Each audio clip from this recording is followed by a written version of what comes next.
భార్య: అదేంటి పొద్దున్నే అంత చిరాగ్గా ఉన్నారు? భర్త: దేవుడు కలలో చెప్పిన విషయం గుర్తొచ్చి. భార్య: ఏం చెప్పాడు?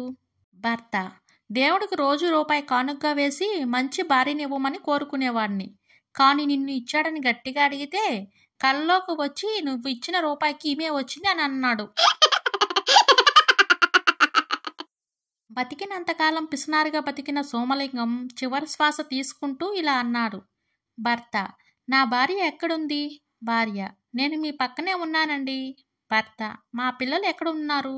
పిల్లలు: అందరూ మీ పక్కనే ఉన్నారు నాన్నగారు. భర్త: షాపు మూసేసి అందరు ఇక్కడే ఉంటే ఎంత నష్టం వస్తుందో తెలుసా?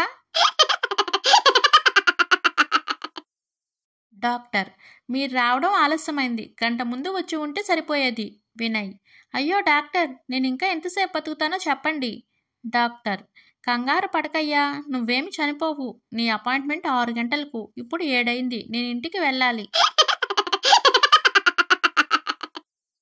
తండ్రి: అరే నాని, నీకోసం కొత్త షూస్ తెచ్చాను. కొడుకు: అవి చాలా పెద్ద సైజు నాన్నగారు, నాకు బాగోవు.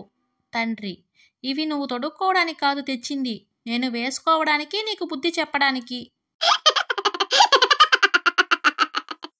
టీచర్: అరే సుమన్, తెలుగు ఇంగ్లీష్కి తేడా ఏంటి? స్టూడెంట్: మొదటిది వచ్చినా రానట్టు మాట్లాడేది, రెండోది రాకపోయినా వచ్చినట్టు మాట్లాడేది టీచర్. రాజేష్: ఎవరైనా నాకు సాయం చేస్తే వాళ్ళకు వెంటనే 1,00,000 అప్పు ఇస్తాను. విజయ్: ఏంటా సాయం చెప్పు, తప్పకుండా చేస్తా. రాజేష్: నాకు 2 లక్షలు అప్పు కావాలి.